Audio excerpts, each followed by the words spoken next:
Yesterday, PN's Jamaluddin suggested to our health minister that LGBT should be listed as one of the mental disorder. Golongan LGBT juga dimasukkan dalam masalah kesihatan mental. Kira masuk lah tu di dalam ucapan saya. And our health minister said that akhirnya masuklah tu dalam ucapan saya, which means she has included into her debate. And it causes an uproar in the internet because of what she has said. Hi everyone, I'm a licensed counselor in Malaysia, and in today's video, I'm going to clarify what are the criteria that is required for something to be called as a mental disorder, and whether LGBT is one. And then I'm going to wrap it up with what we can do to make a difference. Right, so for something to be called as a mental disorder, it requires 4 criteria. Something deviates from the norm, causes distress, causes dysfunction in that person, causes danger to self or danger to others. So if that thing doesn't meet all 4 criteria, then it cannot be considered as a mental disorder. So what is deviance from the norm? So let's say everyone in Malaysia eats nasi lemak, but then there is this person who doesn't eat nasi lemak. So that is deviating from the norm. If someone doesn't eat nasi lemak, do they have a disorder? No, right? Most people identify with being heterosexual, but there are people who identify with being lesbian, gay, or bisexual. Alright, so they are different from the norm. Just because someone is different from the norm, does it mean that they have a mental disorder? Asking the same question. Suppose most people eat nasi lemak in Malaysia, but there is this person that doesn't eat nasi lemak. Are they having mental disorder? No, right? So apply the same logic here. Just being different doesn't mean that you have a mental disorder. Criteria number 2, which is about distress. Thus, LGBT causes the person to experience distress. Now ask yourself this question, because it's a tricky question. The answer is no. LGBT itself does not cause distress. Rather, it is the social discrimination, the social prejudice that is causing the distress. Now let me help you with this. Suppose an LGBT person travels to an LGBT-friendly country. They are doing just fine, right? They are still LGBT. That LGBT doesn't disappear, but that distress is gone, right? That's why I say this is a tricky question, because many people will think that, oh, an LGBT person, of course they experience distress. But look at it, look carefully at it. That distress is not coming from that LGBT person.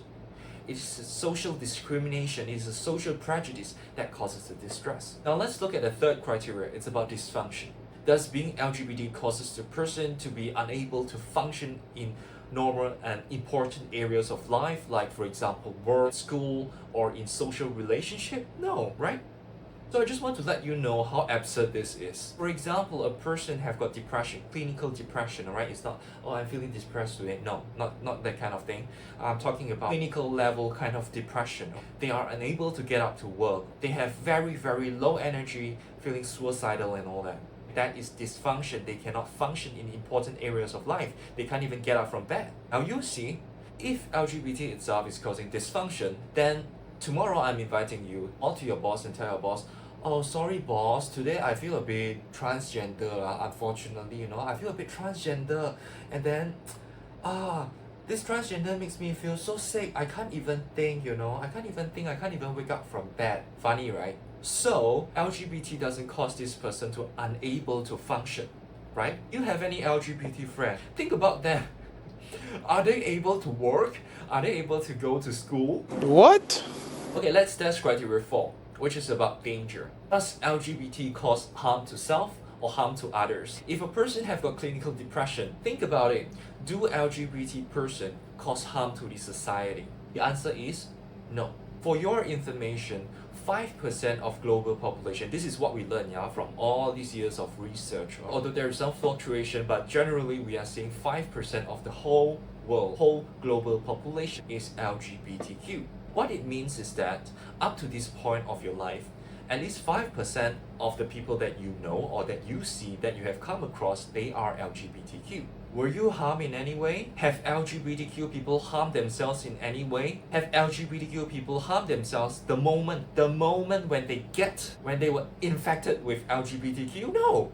So you see how absurd it is? LGBTQ doesn't even pass these 4 criterion tests. Now let's move on to whether LGBT is a mental disorder. What about major health organization, major mental health organization? What do they say about LGBT? Major health organizations around the world, we have come to a consensus that LGBT is not a mental disorder. But only in Malaysia, this Boleh Land, where anything magical can happen. You know, we don't need a Disneyland in Malaysia. We have got Boleh Land, right? All this magical thing can just, anything and everything can happen. So in Malaysia, LGBT is perceived as a mental disorder. And let me show you how absurd this is. Homosexuality was first listed in the Diagnostic and Statistical Manual of Mental Disorders, what we call DSM, which was in 1952 or 1953. But in year 1973, they noticed that, oh my god, we made a big mistake.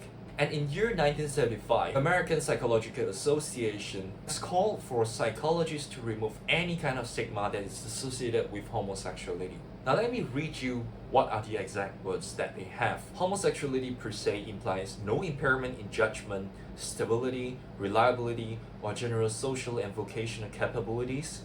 Further, the APA urges all mental health professionals to take the lead in removing the stigma of mental illness that has long been associated with homosexual orientations. Also, the Code of Ethics for Mental Health Professionals, we have this clause that asks us to be aware of historical and social prejudice against this kind of pathology, or pathologizing homosexuality to LGBT. Many Malaysian scholars argue that, oh, those are coming from Western society, you know, it's okay in those Western society, but no, it doesn't work in Malaysia context. Really? So what is their argument? Basically, they are saying that LGBT, they are deviating from the norm. Now let me remind you that it must have all four criteria in order to be considered as a mental disorder. Just by deviating from the norm, once again, everyone eat nasi lemak, I don't eat nasi lemak, it doesn't mean that I have got a mental disorder. Same logic. Okay, so what can we do to make a difference? Suggest that first, be educated. I'm including the link from American Psychological Association for your reference, where you can learn much more about LGBT. LGBT is a normal variant of human sexuality.